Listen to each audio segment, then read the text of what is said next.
Hello, everyone, and welcome to the Wednesday night MNSpiritCast. It is a pleasure to be on here once again tonight. We were on last night. Tonight is a very special show. We have a returning guest who's been on our show multiple times. We're excited to have him back tonight. It's a pleasure to be on here with this guest. But before we get started, I do want to mention to go over to deesghosts.com, check out our sponsor, and use code MNSH and get 10% off of your order of whatever you are purchasing. That's 10% using code MNSH. We're live on Twitch, ParaPost Network, YouTube, and Minnesota Spirit Hunters Facebook. So let's go ahead and get started. Here is Rochelle, Brandon, and Rob Gutro. Hello, guys. Hey, Marcus. Hey. Hello. So, Rob, this is at the top here beside me. This is Rochelle. She is our lead medium, going on a year of being on the team. Hi, Rob. Hello, Rochelle. And beside you there is Brandon. He is our co-host for this show, and he is our yep, that guy right there. And he is our cameraman for Minnesota Spirit Hunters. So, if nobody knows who Rob is, which you actually have some really amazing books, and I'm sure a lot of people know you, but we're going to go ahead and read off your bio here. Rob Gutro is an author, paranormal investigator, and medium with Inspired Ghost Tracking of Maryland. He became known as a pet medium, although he communicates with pets and people who have passed. Since he was a child, he could receive messages from earthbound ghosts or spirits who have crossed over. As a scientist, he also provides some scientific explanations about how energy is the baseline for the afterlife and the medium that entities used to communicate. He is also known for making the distinction between earthbound ghosts and spirits and the differences and similarities. So, Rob, for one, it's absolutely a pleasure to have you back, and thank you for agreeing to come back. Change it up at the bottom there because the show has already started. So, tonight we're talking about your brand new book, which was recently released, and this book is called Ghosts of the Birdcage Theater on a Medium's Vacation. So, yes. First of all, what is this book about? Well, it's about an historic landmark that sits in Tombstone, Arizona, which is in the southern part of the state. Tombstone is it's a famous town that really came to fame by Wyatt Earp and Doc Holliday. Our listeners may know it by the shootout near the OK Corral. It wasn't actually at the OK Corral, but it was near the OK Corral on October 26, 1881.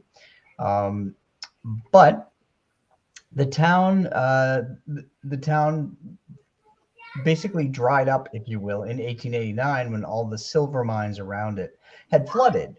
And the silver mines were actually what created the town. So when those silver mines dried up, a lot of the people left. The town became somewhat of a ghost town, if you will, no pun intended. And a lot of the structures are still there. The birdcage, I think, is a lot of the structures have actually been rebuilt too, because there was a massive fire there. But the birdcage survived and intact as it was when it opened on December 24th, 1881. Wow. So this is actually a long-standing theater. It's been standing there for well over 100 years. Now, obviously, it's gonna have some ghosts and spirits in it. But when you were on vacation in Tombstone, Arizona, you got a chance to communicate and connect with these spirits. How was that? Were there good spirits, evil spirits, or? Well, there was a whole variety. Actually, I wound up connecting with 11 of them, and there may be more, but 11 of the ones that came out. Oh, wow. What's interesting here, though, is I first visited Tombstone, Arizona in 1994, the year after the movie Tombstone came out with Val Kilmer and Kurt Russell. Mm-hmm. That's actually what inspired me to go there. And wow. The reason is I wanted to learn more about Wyatt Earp. Mm-hmm. I was fascinated by the character. And I wanted to actually go into Tombstone, and then I wanted to go into other places that he lived, like in California, in Kansas, Missouri, all over the place. I was going to write a book about him, but there's so many that I decided not to. But right. So when I went to Tombstone in 1994, my abilities as a medium had not developed. Okay. And I didn't sense any ghosts, but I wound up taking a photograph of the face of a ghost in a portrait that hangs in the lobby even today. Wow. And you'll see that in the book, as well as another picture of the same portrait that I took in 2019 when I visited again, and I had all those encounters. And if you look at the two portraits, you can clearly see the ghost's face. Wow. Wow. Okay, so this picture is in the book, and you took this picture back in 1994, correct? And yeah, with a 35 millimeter camera and no flash. Oh, wow. And this photo still hangs in this theater's lobby, huh? The portrait does, yeah. So to give you an idea, the portrait is of a woman named Fatima, who is she was a performer back in the 1880s who got her start there at the Birdcage, and she was actually a belly dancer. And she went on to become very famous afterward. And after she left the Birdcage sometime in the 1880s, a portrait that was about 9 feet high. I couldn't measure it because it's up on the wall, but it's really large, and it's about 4 or 5 feet wide. So it's gigantic. And it still hangs up there in the lobby.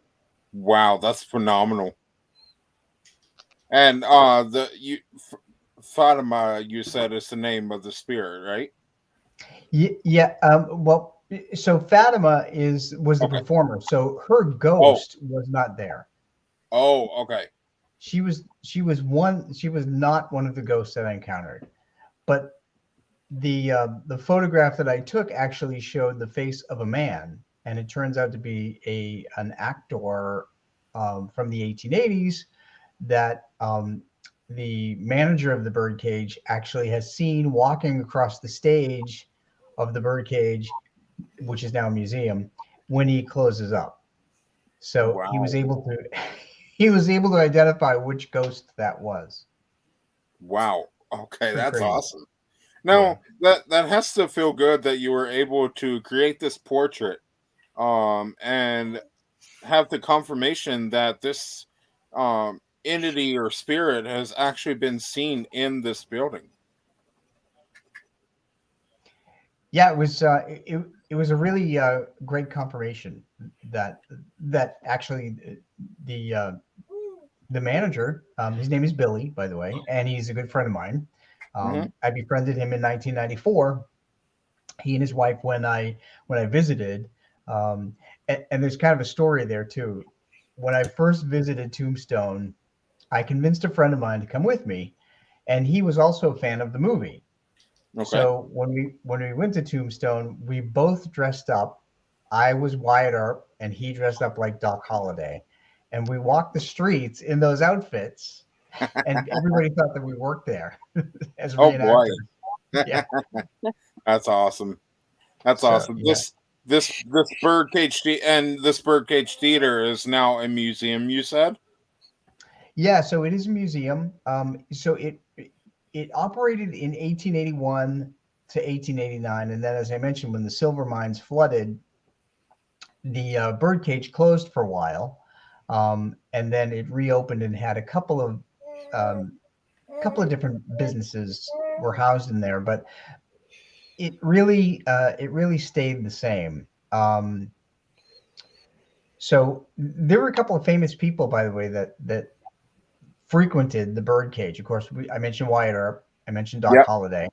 Bat Masterson was another famous lawman in the U.S. West back in the 1880s. He was also a friend of theirs, and he was there. Oh, wow. And Johnny Ringo, who was a notorious, killer. Yeah, part right. Of the cowboy gang. He was there too. So, wow. Have all three of you, ever seen the movie Tombstone? Yes, I have. Yeah. Okay, Yeah. great. I feel left out here. I haven't seen it.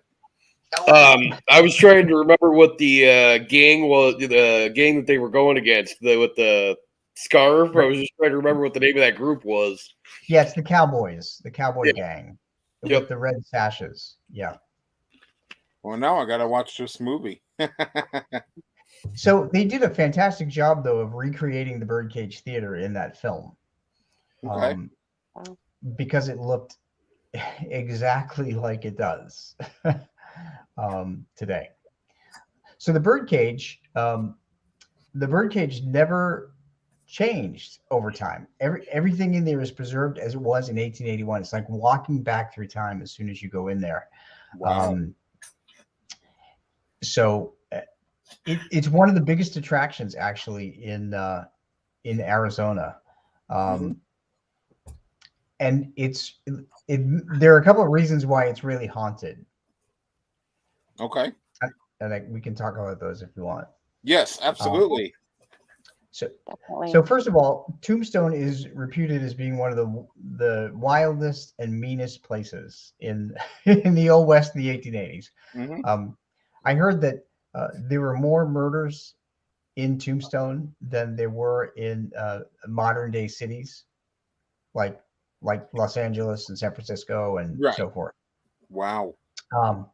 So over time, there's a record of 26 people being murdered in the Birdcage Theater. Now, it was only open for eight years. That's a lot of people being killed in 8 years. How many people did you say? 26. Woo! And that's not mentioning any of the other buildings that are in that town as well. Yeah, exactly. Yeah. Wow. So you could count on probably 3 murders a year for the time that it was open in the Birdcage. And if you go in today in the museum, so there are 2 different kinds of tours. You can go in during the daytime, and you can walk through, and it's like a tour through the history of the Old West. And at night, they have 2 ghost tours that you can go on.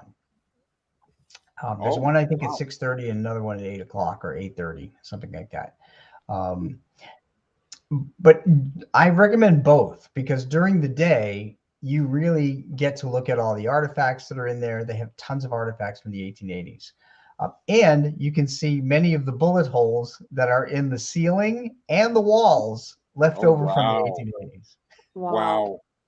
There's 140 of them, by the way. Somebody counted them. 140. Oh, wow. Okay, now that's a lot. A good question is, how do you count bullet holes that are in the ceiling? Very A lot of carefully. time. 1, 2, 3. With good eyes. Yeah. All right, Brandon. Wow, that's absolutely awesome. If anybody's wondering anything about the Birdcage Theater, we definitely got to do a little research and do a separate show just on the Birdcage Theater.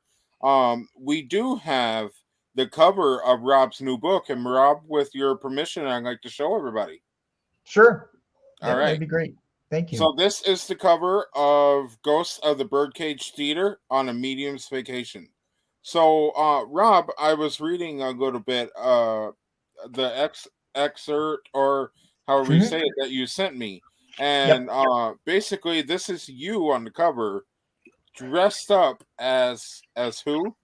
As Wyatt Earp. There you go. So that picture, that picture was taken in 1994 when I was dressed as Wyatt Earp. That's how I walked the town, and I grew a Wyatt Earp mustache, and I specifically grew it to promote this book. So that's why I have a big, thick, bushy mustache. That is dedication. I have to say, you are very dedicated. That's awesome. And this book can be found on Rob's Amazon author page, which the link is in the description. So go ahead. All of his books, including this one, are over there. And you can also get the Pets in the Afterlife books. We got 1, 2, and we got all 3 of the Pets in the Afterlife books here. You can get all of these on his Amazon author page. So, Rob, you have how many books out? I see them all there behind you. Picture of all of them. Now, out of all of these books, which one do you think was your favorite to write?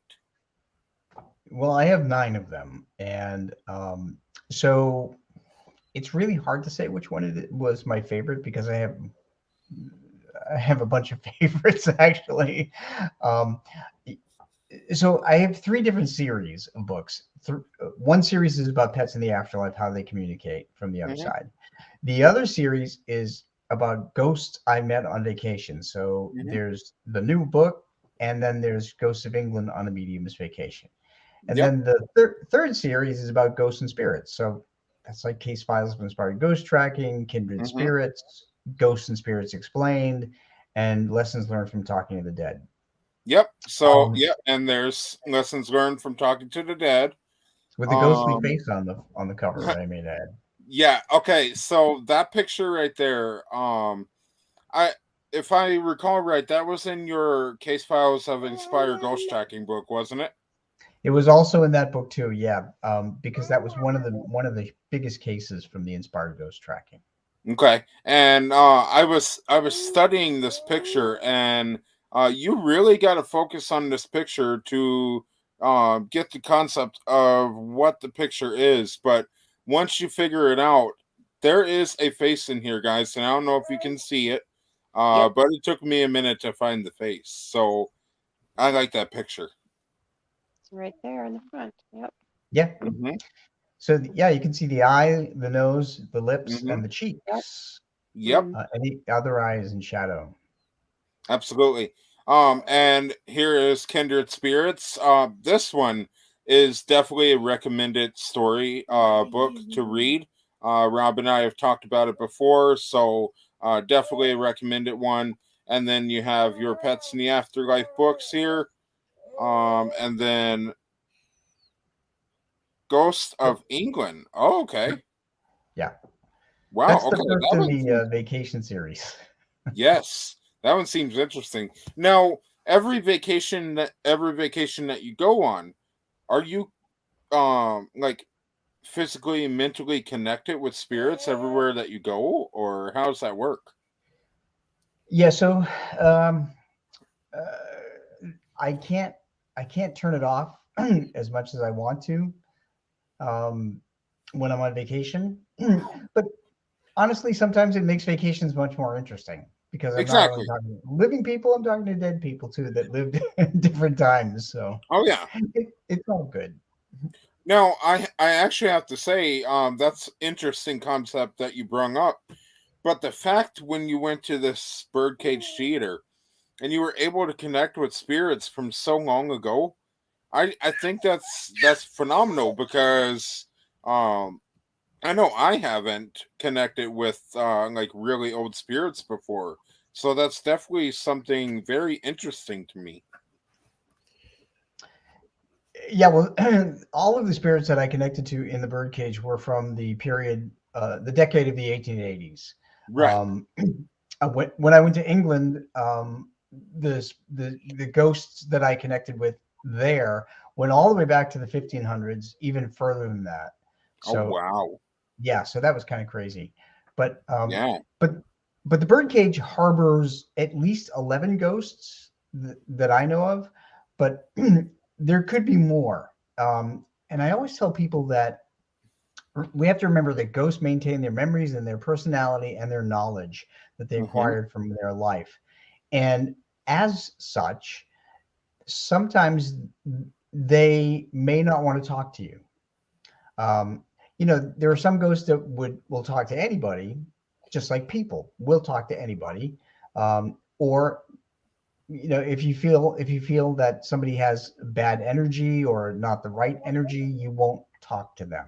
Right. Just like living. So, 11 ghosts managed to connect with me in the 2.5 hours in that one night when I went on the ghost tour, but there very well could be more. Mm-hmm. And I have to tell you, there's another reason why there's so many ghosts that stayed at the Birdcage Theater. Number one, there were 26 murders there, but number two, there was a lot of emotion there. When you think about a theater, it generates a lot of positive emotion, but also the Birdcage Theater housed Ladies of the Evening, which was actually a profession at that time in the 1880s, and it was also the site of the longest poker game. So poker was also a profession back in the 1880s. Okay. So the longest poker game it's still set up in the basement. You can see it. There's the card tables are there. The chairs are there. There's also playing cards strewn about the tables. That longest poker game is in the Guinness Book of World Records, and it lasted 24 hours a day, 7 days a week, for 8 years, 5 months, and 3 days. Oh my gosh! Yeah. Wow. With like the same people, or did they take turns, or how did that? Yeah, that's a lot of holding your bladder, really, but no. Yeah. Right. Actually, so whenever somebody would get up and take a bathroom break or they'd want to go home, there would always be somebody waiting in the wings to take their place. Okay. So somebody else would jump in the seat. So that's how they kept it going, for 8 years and 8 years, 7 days. 8 years, 5 months, and 3 days. That's absolutely crazy. Wow. Have any of you played poker? I've played poker before, yes. Okay. Sorry, played. Okay. Rob, Late Night Lurker has a question for you. He says, is there an event where you attend to Tombstone every year? There is an event actually that's held. There are many events actually held in Tombstone, but I was talking to my friend Billy, who still manages the Birdcage Theater, and I am flying in Memorial Day weekend. I'm going to be there during Wyatt Earp Days, May 28th, 29th, and 30th, to talk about the book, to autograph copies, and just meet everybody. Absolutely. It's awesome. I wish I could make my way out there. It'd be fun to actually meet you in person. Yeah, well, I'll just have to come to Minnesota sometime. Yes. That, or we come to Maryland. Actually, we are heading that way soon. I'll get with you after the show and let you know a little more details. Cool. I do have a cranky baby, so I'm sorry about the crying. ParaPost Network says hello, everyone. Lurker says he loves poker. It's not a bad game to play. I mean, definitely not my favorite game to play, but. Question: what's your favorite version of poker? Okay. My favorite version? You got Texas Hold'em, you got 5-card draw, there's a whole bunch. Man, I can't even tell you because I've only played like twice, and I don't even know all the kinds of poker. So, I like poker if I win. It's a card. My favorite is Texas Hold'em, and then Cars is a 5-card draw. Nice, awesome. So, Rob, this book was recently this was released back in March, correct? Actually, February. The day after Valentine's Day. Wow. Yeah. So that's awesome. So I have to tell you, I'm really honored that it actually went to #1 under U.S. regional travel guides. Oh wow! For a week on Amazon. I was totally shocked. I have to tell you, I was shocked. On that. Good job. Honored, but shocked. Right. Hey, and that's definitely a shocking moment. I would love for something to go to first place. So congratulations on that. Thank you. Now, I was reading that you have some of the best-selling books. You are a best-selling author. Now, your sales on this new book, have they been good so far? Well, to tell you the truth, I really don't look. I'm more interested in sharing the stories. So, Right. but thank Absolutely. Yes. Yes. So, yeah, so definitely sounds like a very interesting story. And the fact that this theater was turned into a history museum. Now, being a medium going into this museum, do you think there may be attachments to some of the artifacts, or is it the spirits that you kind of just connect with, or?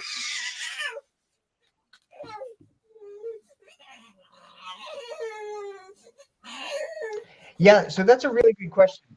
So there's so much energy in there because of the gambling, the prostitution, the live theater. The ghosts that I ran into, they were either actors, they were people, patrons who were drinking, they were gamblers, they were prostitutes, or they were miners, because the whole town was built around silver mines. And miners used to come in and frequent there. So those are the 5 different types of people that decided to stay behind as ghosts. And what's interesting there, Mark, is as a medium, sometimes these ghosts will share their pain of death. So 2 of them I know were shot dead because they shared pain with me. and that's in the book. Both of them. One was shot in the throat, and the other one was shot in the chest. And I sketched both of them out in the book. Oh wow! Yeah, so readers can see them. So, I like to sketch, by the way. So I do that when I go on paranormal investigations. So I sketched 5 ghosts that I encountered in the book. Heck yeah, that's awesome. You were talking before about spirits inflicting the pain of what they felt before they died onto you. Now, Right. this pain of being shot in the throat and all the other types, this was all inflicted on you, or how did you find out how they died? Yeah, so I will share the story of the shot in the throat, because that's probably one of the most one of the most shocking ones. I love the comments about your baby in the back. I know. She's not happy. Upset. Yeah, poor child. So when you walk into the Birdcage Theater, there's a lobby where I talked about the big painting of Fatima. There's an upstairs balcony that you can see, and that's where some of the ladies of the evening used to walk back and forth, waiting for their gentlemen to come in. And then when you go, there's a big wall that separates the lobby from the theater area, and it's all on one floor. That part. So when you walk through the door into the big theater area where the big curtain is, and they still have the original curtain up there from the 1880s, that's where I ran into the man that was shot in the throat. As soon as I walked through that door, I felt a bullet go through my throat. And as a result, I couldn't talk. I couldn't talk for about 2 to 3 minutes to be able to get a word out. And I was with a friend of mine, and he came over to me and he's like, "Are you okay? What's going on with you?" And I'm like, I was feeling in my throat, like I can't talk. So I heard this guy talking in my head, and he told me he died on the very spot where I was standing. And he told me that he was shot in the throat. Wow. And he also gave me his name. Yeah. So when I was standing there, I was not only feeling, the pain of the bullet entering my throat and going out the back of my head, but I could feel the blood rushing up to my throat, and I couldn't talk because I was like gagging. And I could even taste. I even got the taste of blood in my mouth. Oh my gosh. So yeah, it was a pretty traumatic experience. That's pretty intense. Yeah. Rochelle, do you Yeah, ever feel stuff like that, or have you ever felt anything like that? At that one hotel we were at, when that lady kind of came up and Palmer was House? scaring, yeah, when she was scaring somebody else, I'm not gonna say who. She came up and she thought she was gonna scare me, and she showed me her face how it was, so it was half burnt and half normal. So they like to pop up and see if they can, give you a show. There. Wow. Wow. Okay. I mean, you got me right there, because being shot in the throat and feeling that, and just the sensation of everything that he felt, that's so intense. Like, is it a scary feeling, or? Yeah, I mean, I knew it was a ghost because I could hear him in my head, and I could actually see him. So, so in the book, you'll see a sketch of the man being shot in the throat. And what's interesting is that when I was writing the book, I always journal everywhere I go. I carry a book with me, by the way, and I write everything down and I sketch things out whenever I go on trips, because I never know what's going to happen. Right. So when I get home, I as a scientist, I have to look for proof that, what if you get shot in the throat, is it fatal? And I found out, yes, it is. So there's an article in the Journal of Maxillofacial and Oral Surgery called "A Gunshot Injury in the Neck with an Atypical Bullet Trajectory," and it confirmed that you could, in fact, die from a shot in the throat. Wow. So there was my proof that this man who was shot in the throat was telling me the truth, that he died right there as a result of that. Right. Yeah. It almost, and when you talk about it, you can see it happening. So it had to be an instant death when it happened. It's crazy. Yeah, or pretty near instant. Yeah. So, yeah, pretty darn near. Yeah.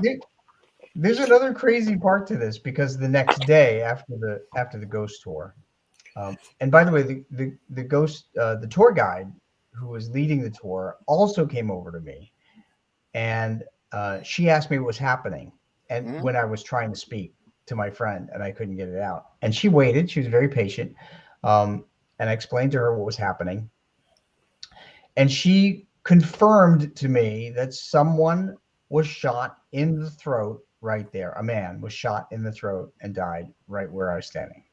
Oh, wow. So that was pretty cool. Wow. And this was the following day after you communicated with him. No, so the following day I came back. That was during the ghost tour.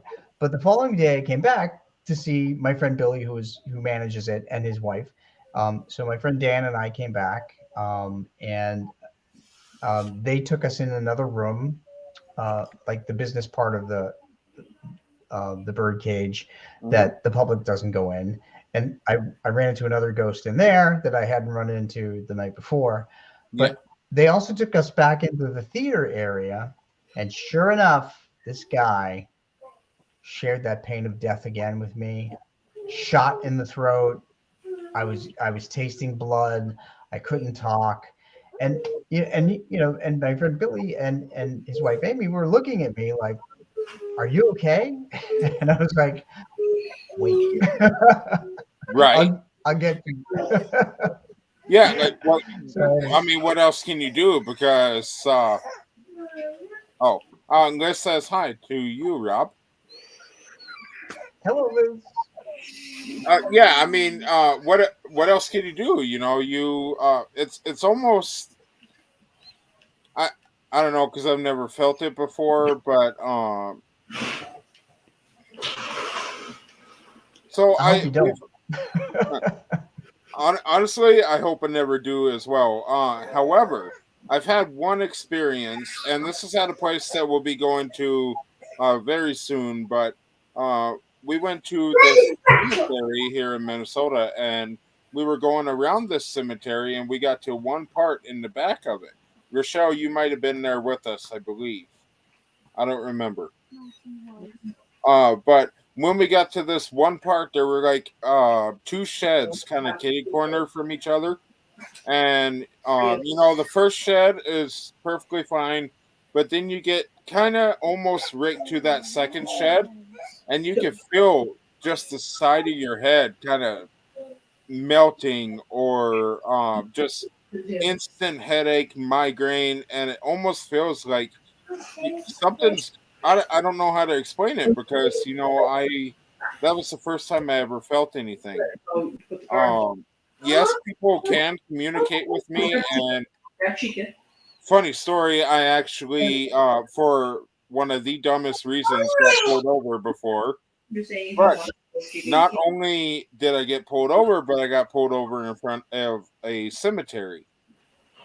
And that was right here in the town we live in. And while I'm standing beside the car talking to the cop, behind me I'm hearing this constant everywhere. It's coming everywhere.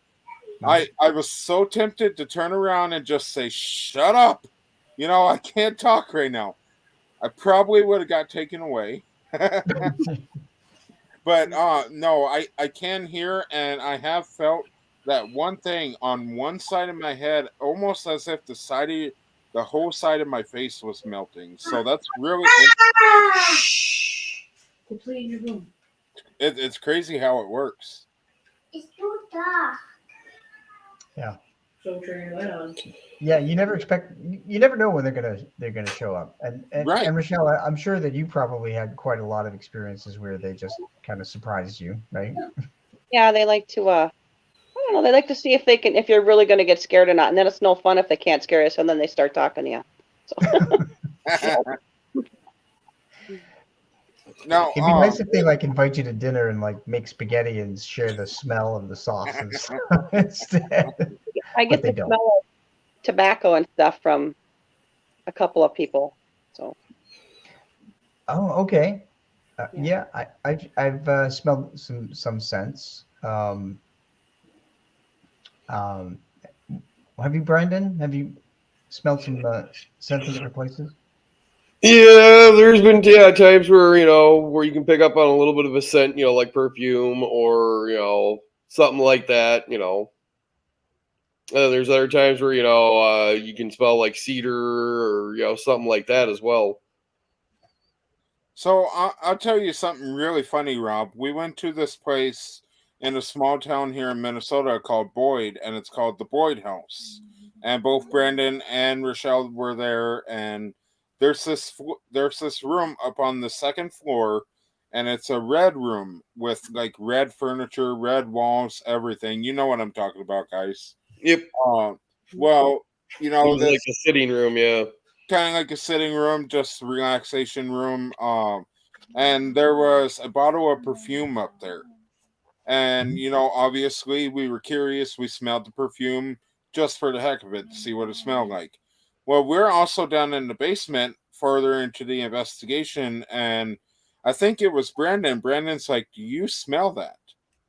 And so we all kind of dropped what we were doing just to kind of walk around, see if we could figure out what he's talking about.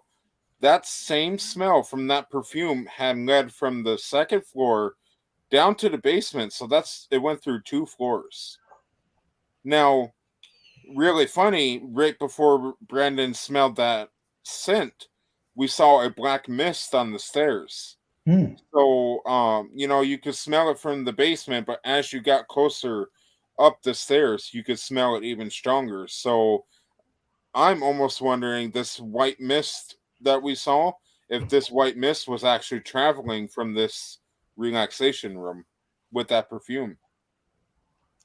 Could have been. It was really they move all over the place, so. Well, we all know that. And this gunshot in the throat, this isn't the only thing that you felt before. You felt some pretty intense stuff by what we've talked about. Sure. Yeah. Yeah. I've been hit, punched, kicked, stabbed, shot, bludgeoned. I felt heart attacks and cancer, and nerve damage, and all kinds of things. And in England, I actually felt a sword go right through my shoulder. Ooh, Yeah, and it brought me to my knees. I remember I that. bet. That was in Hampton Court Palace. Yeah. Wow. So I just have to tell them to stop. But, Do they always listen to you, or do they just kind of yeah, disobey you they sometimes? pretty much do. Really, Okay. it's just to convey their identity, and the way they died is always one way of telling me who they are. Absolutely. Yes. So, one of the interesting things about the birdcage is that everybody can probably pick up on when they go and visit and take the ghost tour is the residual energy. I mean, you can walk into one room and you can feel the excitement of the room, like the theater room. You can walk downstairs and you can feel maybe feelings of dread, like where the poker game was, because people were murdered and accused of cheating. Yeah. You can also feel anxiety when you walk over to the rooms where the ladies of the evening were working. So there were anxiety and fear, and one of those ghosts of the ladies of the evening told me that she used to hide from one particular client that she thought was disgusting. Yeah. um, Wow. so that was kind of interesting. But people that go there, the ghost tour is really extremely well run, and the person that I took the tour with, that ran the ghost tour, she took you through the first floor and backstage, and then you went downstairs and you explored the poker game area and what's called the cribs, and then you came back upstairs, and they sit you behind the curtain backstage. They sit you at tables and they turn the lights off. The only light you can see is a little emergency light in the corner. And we had several encounters with ghosts there, but several people, including myself and my friend Dan, who never had a paranormal experience, could hear the sound of men, what sounded like gambling or talking, on the other side of the curtain. Oh, wow. So that's residual. That's a residual haunt. It's just the energy of the men that were there, and very Wow. emotive, and impressed in the walls of the Birdcage Theater. And when living people go in there, we add our energy to it, and it comes out. So it was really crazy to sit there in dead quiet, pun intended, and hear a whole bunch of people on the other side of the curtain. So you can hear that if you go there. Wow. Yeah. Cool. Crazy. Absolutely crazy. I'm pulling up the excerpt of the book that you have sent, and so I know you said you have multiple stories about this Birdcage Theater. So, what was the most this gunshot feeling? Was this the most terrifying moment while you were there? You've been there several times. What was the most terrifying moment for you? Yeah. So the first time that I went there, I didn't my abilities weren't in working order, if you will. So I didn't feel anything, but I did manage to take the picture of that ghost. The second time I went was, I think, 1997, 1998. Still, my abilities were not in order. So this time, when I went in 2019, as a full-fledged working medium, it was a totally different story. So I would say that the gunshot in the throat was probably the most dramatic, but I was shot in another part of the theater. I felt shot in another part of the theater, in the chest. Anytime, I've never been shot in real life, fortunately, but anytime anyone gets shot, it's extremely shocking. And for me to experience that, I've experienced what it's like to be shot, or what it feels like initially to be shot and not be able to talk. So that was really horrifying. Yeah, it sounds like it. Yeah. Wow. In that I've moment, heard from a couple of people that the pain of being shot is kind of like a burning pain. Like you start feeling it, and then it just kind of keeps moving, with the pain, Yeah, I can relate to that. Have you ever been shot, Brandon? No, I had a friend that ended up shooting himself in the foot once, but Ouch. So Rob, in this document that you shared with me, it says visitors and employees alike have reported seeing the ghosts of former prostitutes and men wearing cowboy hats, while others claim to have been touched and pushed by unseen forces. Yeah, so I can pretty much tell you that if you go to the Birdcage Theater, and if you're at all sensitive, you'll be able to sense one of the entities that are in there. As I said, I encountered 11 different ones, and we've only talked about 2 so far, or 3. But I guarantee you will experience something. So my friend Dan, who came with me, Dan has never had a paranormal experience, but he saw 2 ghosts. He saw one walking out the door, and he described him to me, and I sketched him because I turned and saw him too as he was walking out the door.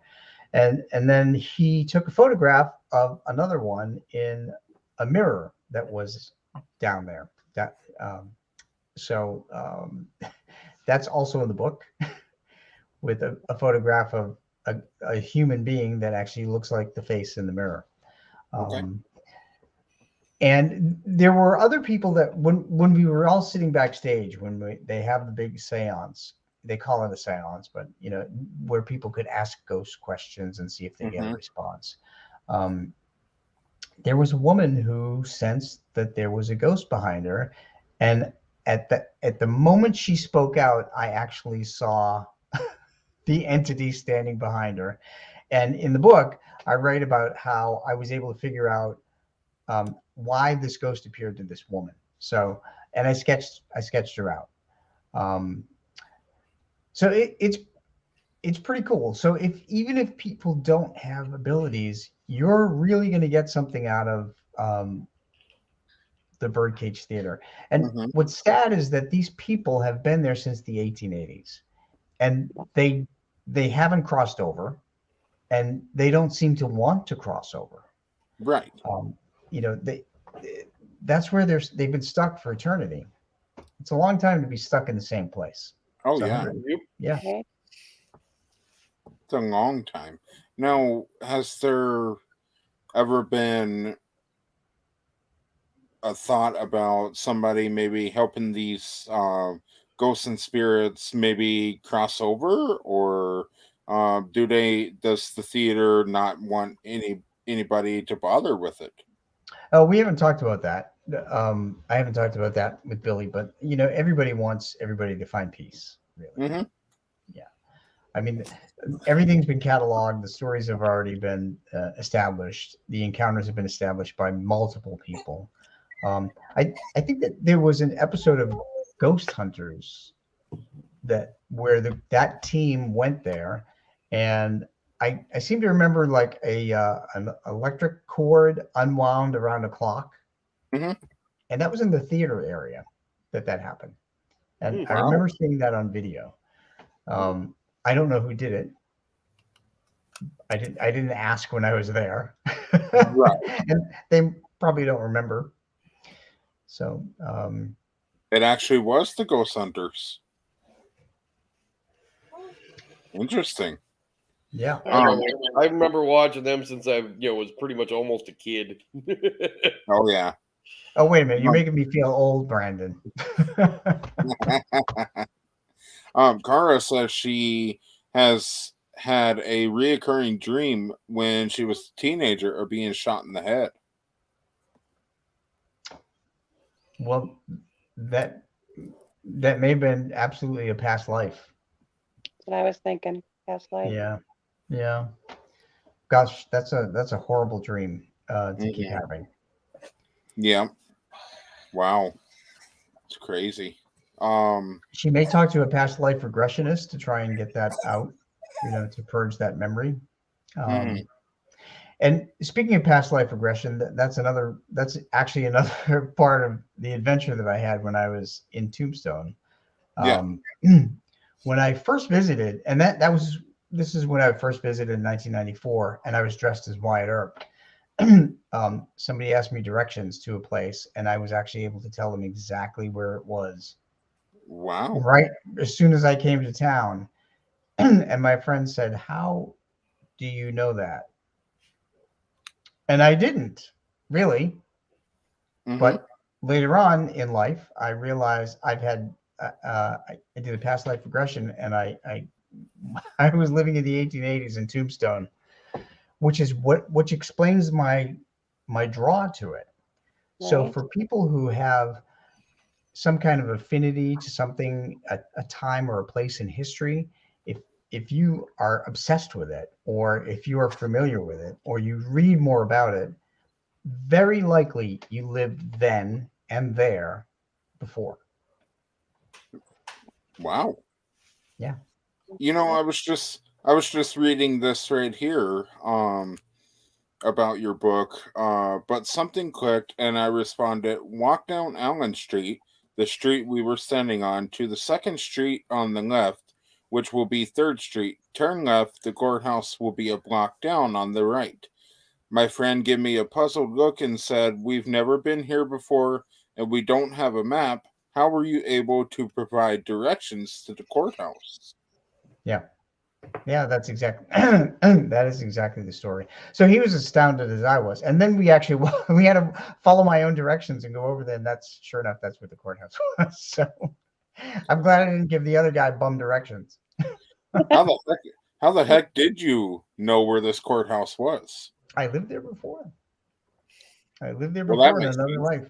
So that makes sense. Wow. Interesting how this stuff works. Yeah. So Rochelle, have you ever had that experience? It's like when I was a teenager, I made some cards move in my hand without moving my hands over the top. And the people I was with were like, well, you were some kind of sorcerer or something from way back, like the 16 or 1700s. And I went, what? And they're like, yeah. And I'm like, okay. So that was when I wasn't into, didn't know nothing about mediumship or anything. So it was definitely unique. I did not let my hands go together and move any more cards after that night. Oh, wow. What about you, Brandon? Do you feel drawn to any particular place in the world or time period?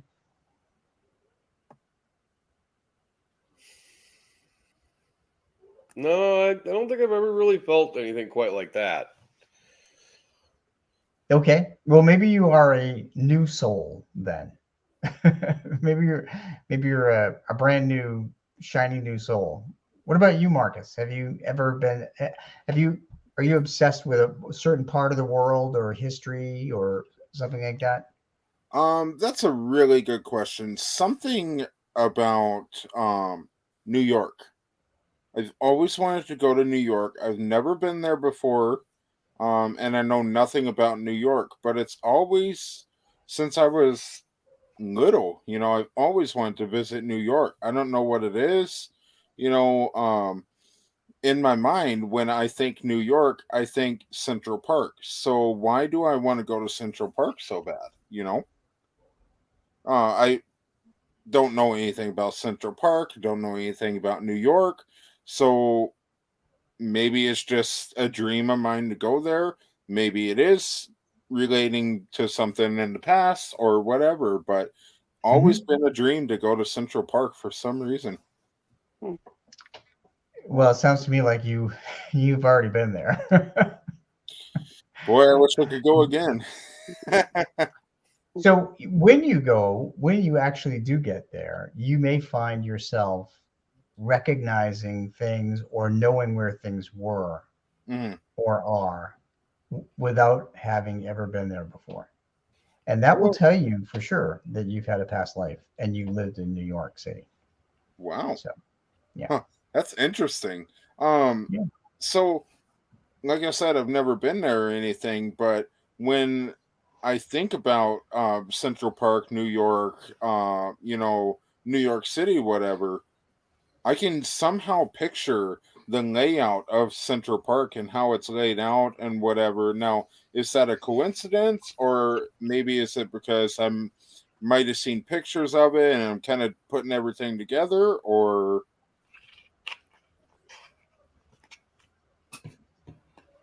Well, you'll probably solve that mystery when you go visit. That's all I can say. I mean, that became clear when I Mhm. visited Tombstone. Okay. Um, and yeah, that's typically how it works. And to be honest with you, the same thing happened with my husband Tom. we went to Ireland, and before we went to Ireland, he had a past life regression, and he remembered things from like the 1500s, and he described a hut that he lived in, grass roof, whitish colored hut, small house, like one room. Um, when we went to Ireland, we were, I think we were on the western part of Ireland, on the coast, and there was a museum, and they reconstructed a typical house from like the 1400s, Oh and it wow. was exactly as he described in his past life regression. Wow. Exactly. Wow. So he knew that that's where he had lived before.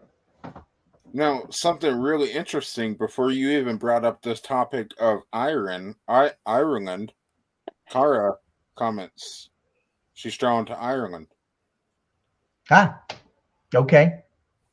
The Ottoman Empire time period and location. So This is so Kara, wow. I so Kara, I'd recommend trying to find a past life regressionist and see. And there are also things that you can listen to online, but um, and oh, how many? I see your other question about how many past lives you've had. I guess that would be a regressionist also. I have not had a past life regression other than kind of a meditation, um, where I actually saw myself as I appeared, living in Tombstone with jeans and work boots. So Mhm. I knew that I was a minor, and I had a dog. There was a dog that I saw, like a hound, um, in my regression, which you know clinched it for me. But I would recommend that. If anybody listening is drawn to a certain time in a certain place, it's like you lived there before. Interesting. Wow. Yeah. That kind of makes me feel a little bit better about like why I keep thinking about the same thing like all the time, kind of clears it up a little bit, and now I kind of want to talk to somebody and see what's going on. I can So, get that for you, Marcus. please, please. You're just nuts. No, I'm just teasing. Wow. Love you too, Rochelle. There's a friend. Yep. Yep. Now, Rob, in case some people are new here and have just came on, to kind of go into how you started into the paranormal field. How did you start into the paranormal field? Sure, I'll keep it brief. I know that we're running out of time, but so in 2005, as you know, my puppy Buzz passed away. He was tragically killed by a car. He Yeah. reawakened my abilities as a medium after my teenage experience. Hmm. I I wrote everything down. Um, I wound up when I met Tom. I told him about all this stuff, and so we used to go to historic homes, and I would see what I felt. I would see if anybody was there, and then I would go and talk to the house historian, who wound up confirming everything I got in various homes, and then I Hmm. knew that I was on to something. So that's how I honed my skill. Then I joined Inspired Ghost Tracking in 2010, and I've been doing this now for 12 years. So, Awesome. yeah. And you're the founder of your team, right? No, I'm just a lowly medium Just an only one, right? Just a lowly medium. No, Margaret Ehrlich is the founder of Inspired Ghost Tracking of Maryland. Okay. And she does an amazing job. And Inspired Ghost Tracking is online, and every first Friday of the month she has lectures, and she takes whomever wants to go to historic places to investigate. So that's another thing too, is that for all the listeners, I implore you to talk to Marcus, Brandon, and Rochelle, and if you have an interest in investigating the paranormal and helping ghosts cross over, they're the ones to talk to. Mm-hmm. And we'd love to help anybody out there. There was a time before we became paranormal investigators where we had no idea what was going on, and we just couldn't find answers to what was going on. So this is why, we created a team of investigators to kind of get answers for other people. And actually in the field, we don't know everything ourselves. We learn something new every day. So, there's so much stuff about paranormal that we may never know. So, yes, thank you, Rob. If anybody needs help with anything or has questions or anything, please reach out to Minnesota Spirit Hunters. I believe, Rob, your email is in the description. If anybody has questions about any of your books or anything, the link is there.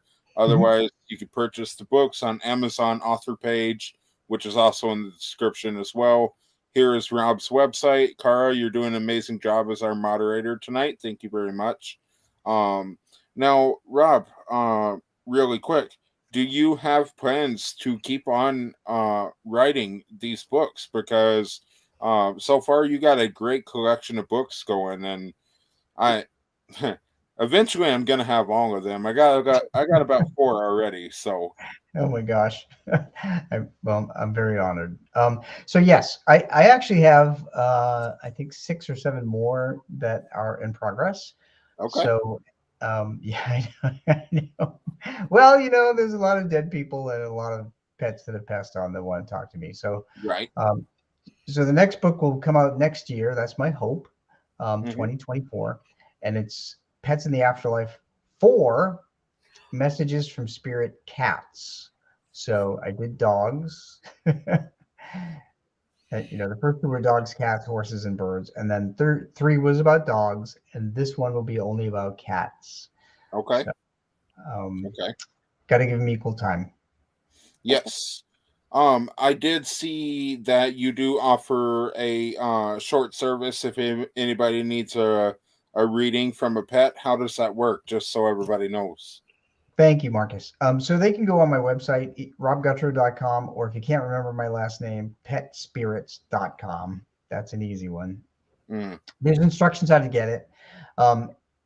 Basically, they send me a small fee through PayPal, and then I schedule them, and I do readings by email on weekends. And right now I'm booking all the way into November. So I'm about very busy. Yeah, there's a lot of readings. Yes. Honestly, I never set out to do pet readings. I never set out to do readings. I set out to be really an author and a paranormal investigator. But spirits take you where that you're needed. So exactly. It's all good. Yes. One more time, guys. Rob will be at the Birdcage Theater in Tombstone, Arizona, Memorial Day weekend, talking about his new book, Ghosts of the Birdcage Theater on a Medium's Vacation, signing books, talking about this new book and everything. So if you do want a chance to meet Rob himself, this will be your chance to head over to the Tombstone Theater. Check that out. Meet Rob. Get yourself a copy. I know I'll be getting mine, but anybody who can't make it out, there is a link in the description. It's labeled Rob's author page. Go right on there. It'll be available for purchase immediately. It's ready to go. So links to all your social medias are out. in our description here. Anybody can find you there. And as always, Rob, it's always a pleasure to have you on, and we're gonna have you back on again. So, Well, thank you. now, before we wrap it up here, did you have any questions about us hunters, or? Well, I know what you all do, because we talked about what your roles are. But I just want to thank you guys for helping everybody with their paranormal problems and helping Absolutely. bring ghosts peace Mhm. and bring living families peace. Mhm. It's all about it's all about helping everybody. And you three are really the faces of three unselfish, caring people, and the world needs more of you. So thank you for what Appreciate you do. that. No, and thank you as well. What you do is absolutely awesome. There's not a lot of pet mediums out here. Not everybody can get in contact with their, dead pets and everything. So, having a pet medium and being in contact with a pet medium is going to be very beneficial for people that we come across. Send them your way, and you can help them communicate. So what you're doing is just as special as what we're doing. So thank you as well. Thanks. Definitely. So, all We need right, a group Rob. Well, hug. right. Well, We need yeah. yeah, exactly. Well, we definitely have to get you up here to Minnesota, or we got to get down there to Maryland. We got to meet one of these days. So you already know we got to meet. So, but definitely there will be another invite to come back on the show, because we love having you here. One more time, thank you very much for coming on, and it always sucks when we have to end it, but I mean, it's already 11 o'clock for you. So we'll let you get to bed, but thank you so much for coming on and spending this last hour with us talking about and promoting your new book. You're welcome. Thanks for having me. Absolutely. Nice seeing you, Rochelle and Brandon, and Marcus again. Thanks for everything. Yes, as always. Have a good night, All Rob. right. Good night. Bye.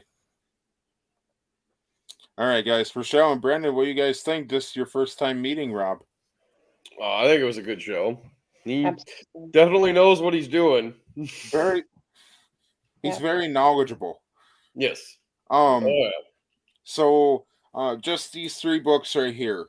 This is Pets in the Afterlife, parts 1 through 3. And these books alone right here are,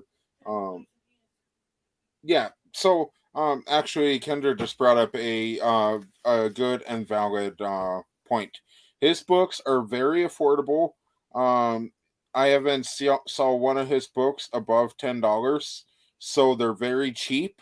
And you're definitely going to learn a lot by reading these books. So I definitely recommend to you guys and anybody watching. Rob is an absolutely amazing author, awesome paranormal investigator, and what he does for the paranormal field, like I said, is just as special as us. So definitely an awesome person to chat with. Yep. Oh yeah. So, but Rochelle and Brandon, thank you guys once again for coming on. You guys know I love having you guys on here. I do want to remind everybody to go to our spread shop, and you can get yourself some custom t-shirts, hats, hoodies, baby onesies. I believe we have can koozies, everything on there. You can check that out. Link is in the description of the podcast. Also, links to all of our social medias. We want to give a thanks to theseghosts.com for being our sponsor. We want to give a thanks to ParaPost Network, where we are now streaming and everything else. So, from me to all of my hunters, thank you guys once again. And I hope you guys have a good night. I will see you guys too. on the show. Thanks, Marcus. You too. Have a good night. Absolutely. You too. All right. See you guys later. Yep. Bye-bye. Bye. All right, guys. And once and for all, as always, it's always a pleasure to see you guys too. So hope you guys enjoyed this show. Rob will be coming back with us in the future to promote some more books. Like I said, link for his author page is in the description. Feel free to browse on there and find any book that you want of his, because he's got some good books out there. So, but yeah, all I can say is head over to dsghost.com, check out our all of our equipment over there. Use code MNSH for 10% off, and you're going to find some great stuff over there. This weekend we are filming for season 2. Season 2 is officially underway. You can catch that summer of 2022. So for now, we will see you guys on Saturday at 9 p.m. Central Time with Brian John Laverty of Disco Stop.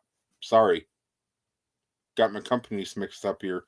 Brian John Laverty of ParaPost. So Brian, thank you for coming on, and we can't wait to see you. But from now, that's it for tonight. So we'll see you guys on Saturday with Brian himself. So you guys have a good night. Happy hunting.